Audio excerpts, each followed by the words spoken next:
And one thing that I can think of is just Alliance trying to play overly safe. Like, as long as Raven just gets hit by the Winter's Bite, immediately just Arcane Shift away. And during that time, that is where Wild Ball just jumps right in, Nimbus Strike, Flash, and then a Cyclone. That is going to help Impunity to close up the gap with some Glacial Fissure, or perhaps even some Chain of Corruption to ensure an easy kill right under the turret's nose. It's just theory crafting, but I do see that as a reality.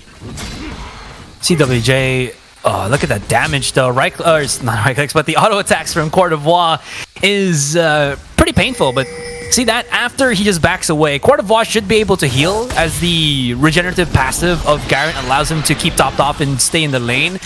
But as long as CWJ has mana, it's still gonna be a very difficult time in that matchup in that solo lane.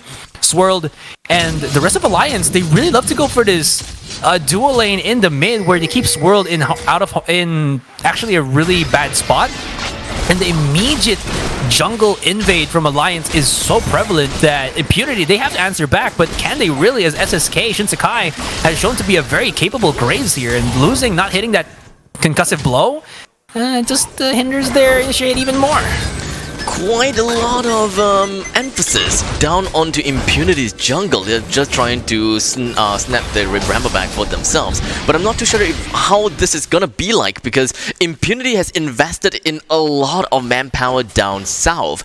And once Alliance realizes that, hey, Garen's is here, so let us just waste the time and split up again. And that is exactly what they did, right? So I'm not too sure how big of a change is that gonna be, because there's like 10 seconds of Garen's time, and that 10 seconds is probably more than enough for CWJ to get one level up ahead of this Garen. Yeah, it's gonna be very difficult for Court d'Ivoire here in this matchup. I really think he was expecting the Jax to come out, and then CWJ just taking the rug underneath his feet. Anyways, though, you can see Alliance really proactive with how they rotate, and Impunity, they're playing catch-up. You can see the rest of Wrath and the rest of Impunity are just going right at it, and I really love how they were able to utilize that ultimate, but still not going to work out in the end as CWJ comes in here. Court d'Ivoire, he just wants to go spin to win, but is the damage going to be enough? He does get the kill, the dive right back in from Wild Boar, and they stabilize the fight for the moment. CWJ is going to go in for the pinch, but he bit off more than he can chew, and once again he got mauled by Impunity as they go in. It's like you're going into the club and there's the bouncer being Impunity, get out of here, and they don't get out of that unscathed. They too take some damage, and there's one kill advantage for Impunity.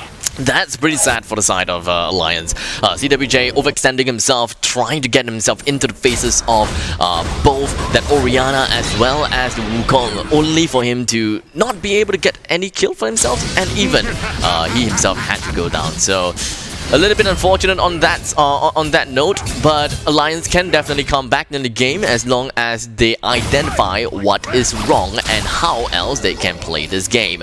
In the meantime, up here in the middle lane, we are going to be looking at Janna as well as Azrael just taking up in the mid lane, while Ziggs heads down to the bottom. So a little bit of a lane switch there. If they don't mind, we do have Court d'Ivoire just going to be chasing down the CWJ, and unfortunately for this Singed, he is now right behind of Court d'Ivoire putting himself in with quite an impact already. Court d'Ivoire should be building a Spectre Skull, if I'm not mistaken, if he wants to survive that way. If we saw the items that he has, yeah, he's building up into Spectre Skull. It makes a lot of sense. And he's actually tanky enough. With his second ability, he should have enough armor to survive 80 damage for this early game. And I really do like how Court d'Ivoire is able to adjust his itemization just to kind of cater the 1 versus 1, because sometimes as a solo laner you'll still pick up whatever you need to get, quote unquote, just to you know, be impactful in the team fight, but sometimes you just have to be impactful in the lane. Speaking of lane though, that's going to be a quick little dive from Alliance. Well, and Impunity's top laner or solo laner will get obliterated. Impunity, how will they strike back? They're setting their sights on this mid, and wow, there it is once again. The quick wave clears. They can't push this too quickly because turret projection, and they gotta be careful because Swirled could be dove upon by Raven if he's not careful. Nothing like a classic Ziggs snipe onto the well, creep waves. The Super Mega Inferno Bomb is that versatile. You can do anything you want with it, and most of the time, it's just nuking out creeps.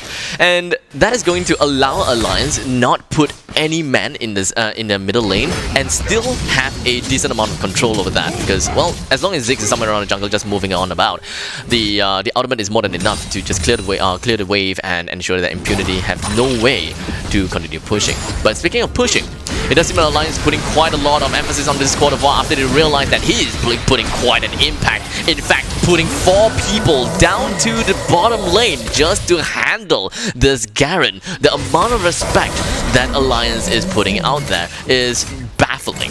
And in the meantime, Impunity up in the top lane, they're doing the exact same thing onto this Ziggs, not allowing him to farm and bring down the turret up top, while Alliance still haven't gotten the turret as Orianna tries to step in to stop them. No! That Monsoon is... Oh, he actually TP! Oh my goodness! He's gonna get flung back into the rest of Alliance! That was already a good trade for, I mean, both teams, but he kind of tipped into the favor of Alliance there. Court of War diving too deep, and seems like it's not the, that's going to be the trend for today. Wrath is very, very low, but at least his shield will keep him afloat.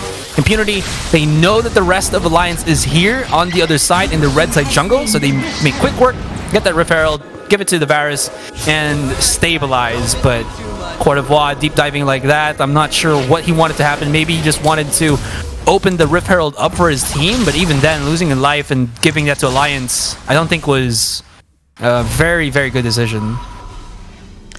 And all we have here, we are looking at 6 minutes into the game, and the goal lead is not that big at all. Alliance is only looking at like 2,000 goal lead, and the sad thing for them is that Impunity does have the Infernal Drake, so they do have to watch out for that. The next upcoming Drake, I can't exactly see. Okay, so it does seem like it is going to be the Ocean Drake from that on that one. So I'm really looking forward to see how that is going to work out for Alliance. Are they going to be contesting for the Drake or nah? I think they do. I mean, they should. I mean, they can. They should be able to do so. Look at that. Ezreal already racking up to his Trinity Force. He's really stacked up. Look at how much gold he has. Impunity on the hand, Varus is also pretty hefty with the gold. So I think Impunity here have been able to keep up in terms of that economy. Really good damage here. Can he even pop the Guardian Angel? Not even! How does he do this? Ultimate activated the burn on Leandri's Wrath. Oh, he gobbles up the Wild Fruit just in time. Or actually, not even just in time, but he was left with a sliver. Not gonna connect. That's not gonna hit him. He has enough HP. Yeah, there you go. But 20 seconds on that dragon. The Ocean Dragon is coming up soon. I just realized, I probably said Cloud Drake just now. The Ocean Drake is gonna be coming up soon, and that will be in 10 seconds. Alliance will be regrouping right up top of the Drake, ready to just bring down the World of Pain onto anyone that tries to contest this. And Impunity, well, they do have Braum, so they can kind of do something about this, but the regroup potential coming from Impunity is definitely all the way down low because of the fact that Orianna, and especially for this Garen, is still gonna be taking some time. So Impunity, they need to do something about this and try to work with the Shockwave, but unfortunately, the Garen just managed to come in the nick of time. Singed goes down first, and that is going to be Azrael down for the count too. It's going to be 5 versus 3 at this point of time. Shinseika tries to get himself out of that. The GA is going to be popped, reviving in the heart of Impunity's heart, and there's just no way that Alliance can even get themselves back in this game. Trying to go for the snipe onto the Wrath with the Super Mega Inferno Bomb, but that is not going to happen. And just like that, ladies and gentlemen, the Ocean Drake is now given away to Impunity, and not to forget, the 2 best Drakes taken by Impunity.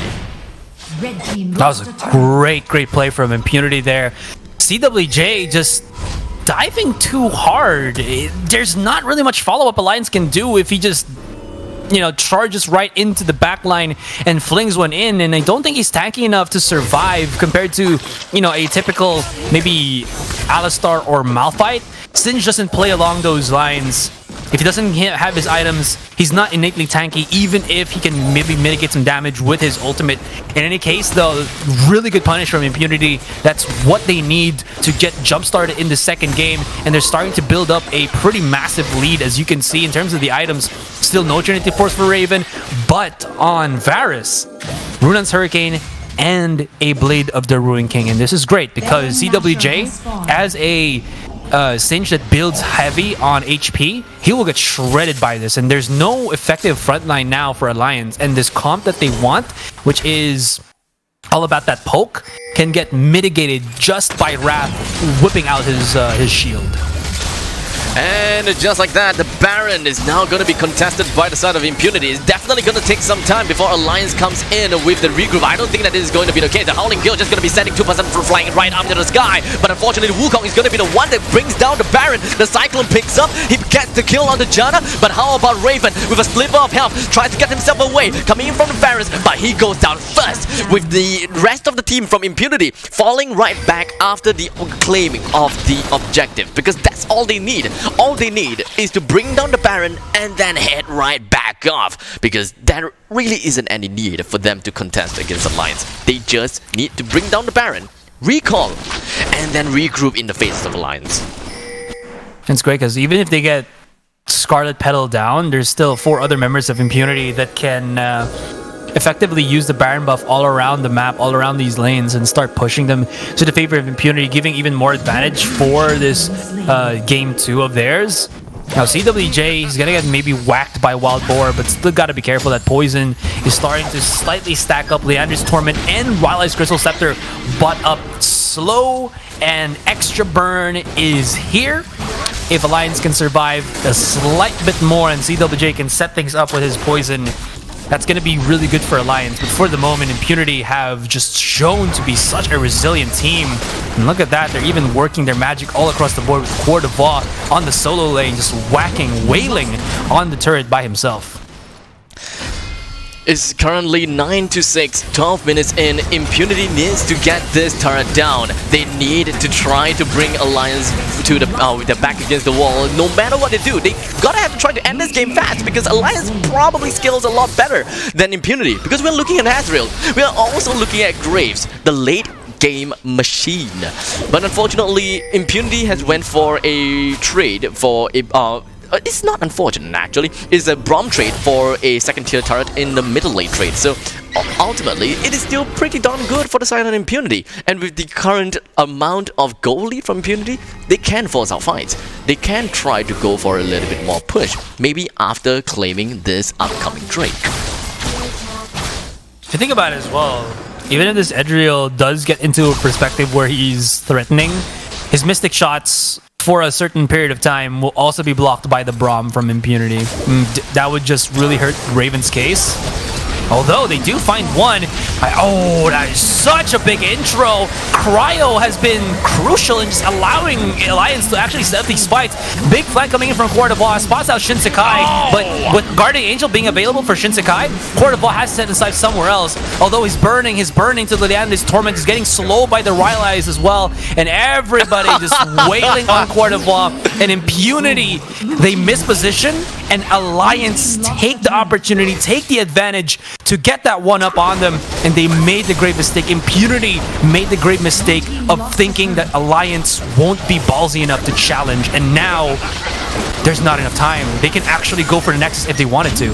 But it does seem like Alliance is not gonna be rushing right for the Nexus. They are more than happy to bring down the middle inhibitor turret and then backing off. But you know what the sad thing is? Impunity, they don't have much vision around the map. They are literally playing with one eye closed, almost blindfolded, and the rest of Impunity is going to be running their way right in front of the Drake. They're not gonna care at all.